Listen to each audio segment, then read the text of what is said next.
स्वागत है आपका यस न्यूज कर्नाटक एक्सप्रेस में। मैं आपके साथ सुफियान। अखिल भारत महिला सांस्कृतिक संगठन का 7वां सम्मेलन आज शहर बीजापुर में अखिल भारत महिला सांस्कृतिक बीजापुर जिला समिति की सेक्रेटरी कल्याणी मैडम ने एक प्रेस कॉन्फ्रेंस के जरिए ये जानकारी दी कि ये सम्मेलन राज्य लेवल का 7वां सम्मेलन है। इस सम्मेलन में राज्य भर से हर क्षेत्र की महिलाएं भाग ले रही हैं। इस सम्मेलन का मूल उद्देश्य महिलाओं पर होने वाले अत्याचार को रोकना, महिलाओं को शिक्षा, उद्योग और आरोग्य की गारंटी देना और कामकाजी महिलाओं को मिनिमम वेजेस देने को लेकर ये सम्मेलन आयोजित किया गया है, जिसकी विस्तृत जानकारी दी महिला सांस्कृतिक संगठन की सेक्रेटरी कल्याणी मैडम ने। ಇವತ್ತು ಅಖಿಲ ಭಾರತ ಮಹಿಳಾ ಸಾಂಸ್ಕೃತಿಕ ಸಂಘಟನೆ 7ನೇ ರಾಜ್ಯ ಮಟ್ಟದ ಒಂದು ಸಮ್ಮೇಳನಕ್ಕೆ ಕಾಲಿಡ್ತಾ ಇದೆ। ಇಲ್ಲಿ ಸುಮಾರು ಈ ಸಮ್ಮೇಳನಕ್ಕೋಸ್ಕರ ರಾಜ್ಯದ 28 ಜಿಲ್ಲೆಗಳಿಂದ ಎಲ್ಲ ಸ್ತರದ ಹೆಣ್ಣುಮಕ್ಕಳು ಭಾಗವಹಿಸ್ತಾ ಇದ್ದಾರೆ। ಅದರಲ್ಲಿ ಲೆಕ್ಚರರ್ಸ್ ಆಗಿರ್ಬೋದು, ಆಶಾ ಕಾರ್ಯಕರ್ತೆಯರಾಗಿರ್ಬೋದು, ಪೌರ ಕಾರ್ಮಿಕರು, ಹಾಡಿ, ಬುಡಕಟ್ಟು ಏನು ನಾವು ಮಹಿಳೆಯರು, ಈ ಥರನ ಎಲ್ಲರೂ ಒಳಗೊಂಡಂತೆ ನಾವು ಈ ಕಾನ್ಫರೆನ್ಸ್ನ ಹಮ್ಮಿಕೊಂಡಿರೋದು। ಇಲ್ಲಿ ಮುಖ್ಯವಾಗಿ ನಾವು 3 ಘೋಷವಾಕ್ಯಗಳನ್ನು ಏನು ತೊಗೊಂಡಿದ್ದೀವಿ ಅಂತ ಹೇಳಿದ್ರೆ, ಮಹಿಳೆಯರ ಮೇಲಿನ ದೌರ್ಜನ್ಯಗಳನ್ನು ತಡೆಗಟ್ಟಬೇಕು, ಮಹಿಳೆಯರಿಗೆ ಶಿಕ್ಷಣ, ಉದ್ಯೋಗ, ಆರೋಗ್ಯ ಖಚಿತಪಡಿಸಬೇಕು, ಹಾಗೆ ದುಡಿಯೋ ಮಹಿಳೆಯರಿಗೆ ಕನಿಷ್ಠ ವೇತನ, ಸೇವಾ ಭದ್ರತೆ ಒದಗಿಸಬೇಕು ಅನ್ನೋದು ನಮ್ಮ ಘೋಷವಾಕ್ಯ, ಈ ಸಮ್ಮೇಳನದ ಮುಖ್ಯ ಘೋಷವಾಕ್ಯಗಳಿದು। ನಿಮ್ಮೆಲ್ರಿಗೂ ಗೊತ್ತಿದೆ, ಮಹಿಳೆಯರ ಮೇಲೆ ದಿನೇ ದಿನೇ ದೌರ್ಜನ್ಯಗಳು ಸರ್ವೇ ಸಾಮಾನ್ಯ ಅನ್ನೋ ಥರ ಆಗ್ತಾಯಿದೆ। ಕ್ರೈಮ್ ಬ್ಯೂರೋ ರಿಪೋರ್ಟ್ ಹೇಳ್ತಾ ಇದೆ, ಪ್ರತಿ 11 ನಿಮಿಷಕ್ಕೆ ಮಹಿಳೆಯರ ಮೇಲೆ ಅಪರಾಧಗಳು ಹೆಚ್ಚಾಗ್ತಾ ಇದೆ ಅಂಥೇಳಿ।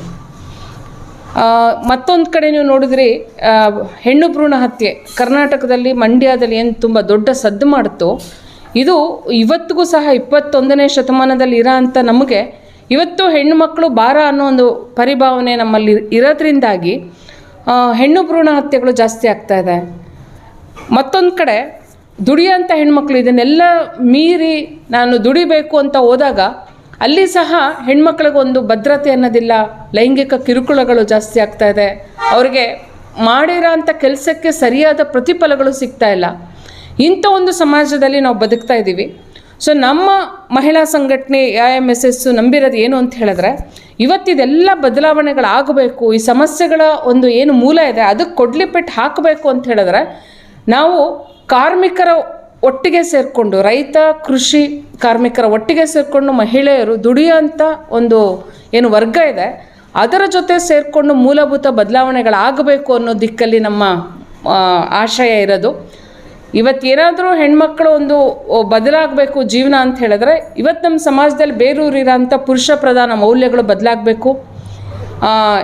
ಇದ್ರೆ ಈ ಪುರುಷ ಪ್ರಧಾನ ಮೌಲ್ಯಗಳಂತ ಏನು ಕರಿತೀವಿ, ಇವುಗಳ ಒಂದು ಪ್ರಾಬಲ್ಯದಿಂದಾಗಿ ಹೆಣ್ಮಕ್ಕಳನ್ನು ನೋಡೋ ಅಂಥ ದೃಷ್ಟಿಕೋನ ಮತ್ತೊಂದು ಕಡೆ ನೀವು ನೋಡ್ತಾ ಇದ್ದೀರ, ಸಿನಿಮಾಗಳಲ್ಲಾಗಿರ್ಬೋದು, ಅಡ್ವರ್ಟೈಸ್ಮೆಂಟ್ಸಲ್ಲಾಗಿರ್ಬೋದು, ಫೋನ್ ರೀಲ್ಸಲ್ಲಾಗಿರ್ಬೋದು, ಇಲ್ಲೆಲ್ಲನೂ ಸಹ ತುಂಬ ಕೀಳು ಮಟ್ಟದ ಅಭಿರುಚಿಯಲ್ಲಿ ಹೆಣ್ಮಕ್ಳನ್ನು ಪಿಕ್ಚರೈಸ್ ಮಾಡೋ ಅಂಥ ಒಂದು ತಂತ್ರಗಳು ನಡೀತಾ ಇದೆ। ಇದಕ್ಕೆ ಮೂಲ ಕಾರಣ ಪಿತೃಪ್ರಧಾನ ಸಮಾಜದ ಮೌಲ್ಯಗಳು, ಇದು ಬದಲಾಗಬೇಕು। ಯಾವ ರೀತಿ ನಾವು ಸ್ವತಂತ್ರ ಹೋರಾಟದ ಟೈಮಲ್ಲಿ ನಾವು ನೋಡ್ತೀವಲ್ಲ, ರಾಜಾ ರಾಮಮೋಹನ್ ರಾಯ್ ಆಗಿರ್ಬೋದು, ಈಶ್ವರಚಂದ್ರ ವಿದ್ಯಾಸಾಗರ್ ಆಗಿರ್ಬೋದು, ಇವರ ಆಶಯಗಳನ್ನು ಏನು ಪೂರ್ಣಗೊಳಿಸ್ತಾ ಇವತ್ತು ಒಂದು ಹೊಸ ಸಮಾಜನ ಸಮಾನತೆ ಆಧಾರದ ಮೇಲೆ ಪುರುಷರನ್ನು ಒಳಗೊಂಡಂತೆ ಒಂದು ಹೊಸ ಸಮಾಜನ ಬದಲಾಗಬೇಕು, ಹೊಸ ಸಮಾಜ ಬರಬೇಕು, ಇವತ್ತೇನು ಒಂದು ಕೊಳತೋಗಿರೋ ಅಂಥ ಈ ವ್ಯವಸ್ಥೆ ಬದಲಾಗಬೇಕು ಅನ್ನೋ ದಿಕ್ಕಲ್ಲಿ ಈ ಡಿಮ್ಯಾಂಡ್ಸ್ನ ಇಟ್ಕೊಂಡು ನಾವು ಕಾನ್ಫರೆನ್ಸ್ಗೆ ಹೊರಟಿರೋದು। ಇದಕ್ಕೆ ಇಡೀ ರಾಜ್ಯಾದ್ಯಂತ ಅಭೂತಪೂರ್ವವಾದ ಒಂದು ನಮಗೆ ಸಪೋರ್ಟ್ ಸಿಗ್ತಾ ಇದೆ ಅನ್ನೋದು ಹೇಳೋದಕ್ಕೆ ನಮ್ಗೆ ತುಂಬ ಸಂತೋಷ ಆಗ್ತಾ ಇದೆ। ಅದರಲ್ಲಿ ಬರ್ಗೂರು ರಾಮಚಂದ್ರಪ್ಪ ಆಗಿರ್ಬೋದು, ಹಾಗೆಯೇ ತುಮಕೂರಲ್ಲಿ ನಾವು ತೊಗೊಂಡ್ರೆ ದೊರೆರಾಜು ಆಗಿರ್ಬೋದು, ಪಂಡಿತ್ ರಾಜೀವ್ನಾಥ್, ಸಿದ್ಲಿಂಗ್ ಪಟ್ಟಣ ಶೆಟ್ಟಿಯವರು, ರೂಪಾ ಹಾಸನ್ ಅವರು, ಈ ಥರ ಹಲವಾರು ಏನು ಈ ರಾಜ್ಯದ ಗಣ್ಯರು ಅಂತೇನು ಕರಿತೀವೋ ಅವರೆಲ್ಲರೂ ಸಹ ಪೂರ್ಣ ಮನಸ್ಸಿನಿಂದ ಈ ಒಂದು ಕಾನ್ಫರೆನ್ಸ್ಗೆ ಶುಭ ಹಾರೈಸಿದ್ದಾರೆ, ತಮ್ಮ ಸಪೋರ್ಟ್ನ ಕೊಡ್ತಾ ಇದ್ದಾರೆ। ಆಮೇಲೆ ಇನ್ನೊಂದು ವಿಶೇಷತೆ ಅಂತ ಹೇಳಿದ್ರೆ, ಈ ಒಂದು ಕಾನ್ಫರೆನ್ಸಲ್ಲಿ ನಾವು ಒಂದು 3000ಕ್ಕಿಂತ ಹೆಚ್ಚು ಹೆಣ್ಮಕ್ಳು ಭಾಗವಹಿಸೋಂಥ ನಿರೀಕ್ಷೆ ಇದೆ। ಇವರೆಲ್ಲರೂ ಸಹ ಅಲ್ಲಲ್ಲೇ ತಮ್ಮ ಜಿಲ್ಲೆಗಳಲ್ಲಿ ತಮ್ಮ ಒಂದು ಘಟಕಗಳ ಮೂಲಕ ಹಲವಾರು ಕಾನ್ಫರೆನ್ಸಲ್ಲಿ ನಡೆಯುವಂಥ ಚರ್ಚೆಗಳನ್ನು ಪೂರ್ವಭಾವಿಯಾಗಿ ಸಿದ್ಧತೆ ಮಾಡಿಕೊಂಡು ಈ ಚರ್ಚೆಗಳಲ್ಲಿ ಭಾಗವಹಿಸ್ತಾ ಇದ್ದಾರೆ. ಹಾಗೆ ಇನ್ನೊಂದು ವಿಶೇಷತೆ ಏನಂತ ಹೇಳಿದ್ರೆ ಅವರು ಡೆಲಿಗೇಟ್ ಫೀಸ್ ಕೊಟ್ಟು ಈ ಒಂದು ಕಾನ್ಫರೆನ್ಸಿಗೆ ಬರ್ತಾ ಇದ್ದಾರೆ. ನೀವು ಎಲ್ಲ ಕಾರ್ಯಕ್ರಮಗಳಿಗೂ ಇವತ್ತು ಸರ್ವೇ ಸಾಮಾನ್ಯವಾಗಿ ದುಡ್ಡು ಕೊಟ್ಟು ಕರ್ಕೊಂಬರ ಅಂತ ಪರಿಭಾವ ಶುರುವಾಗಿದೆ.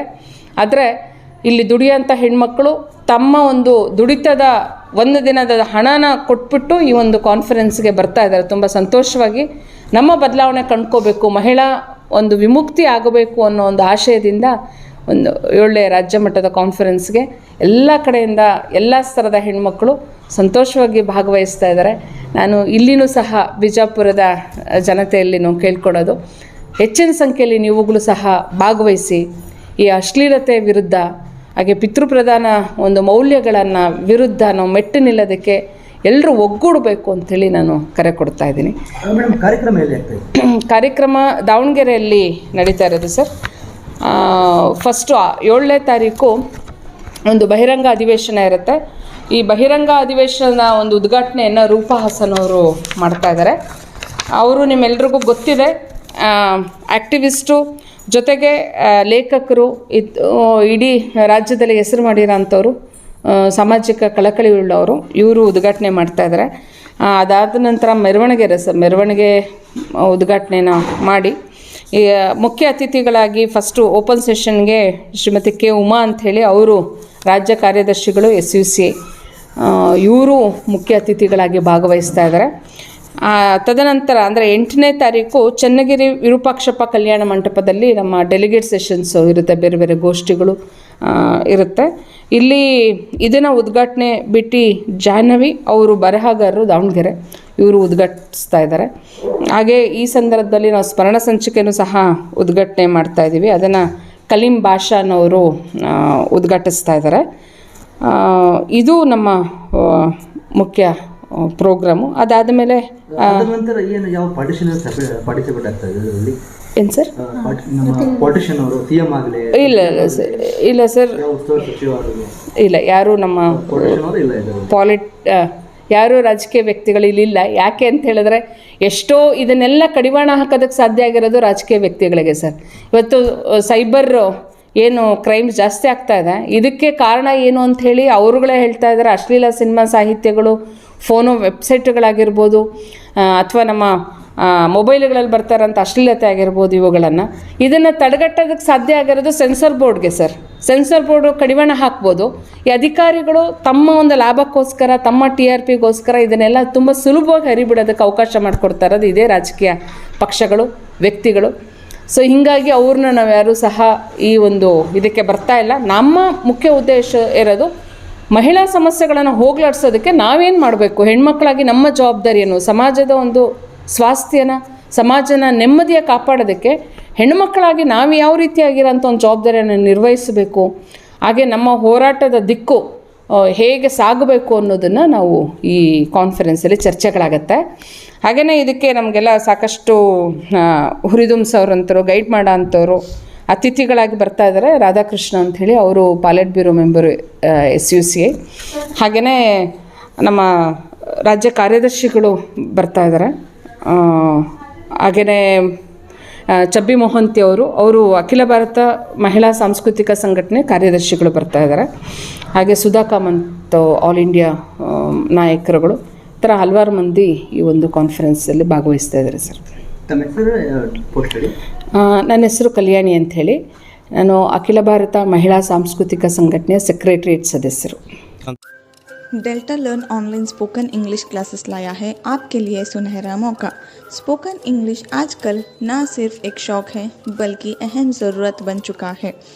अगर आप लोग घर बैठे इंग्लिश सीखना चाहते हो तो अभी हमारे एक्सपर्ट से संपर्क करें 9972295999 और 8050828793।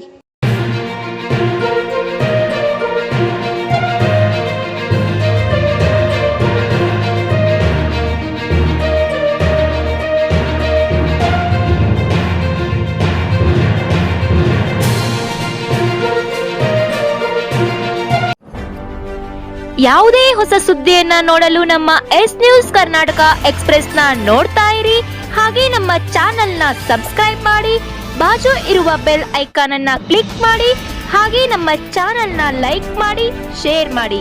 ನಮ್ಮ ನಡೆ ಸತ್ಯದ ಕಡೆ.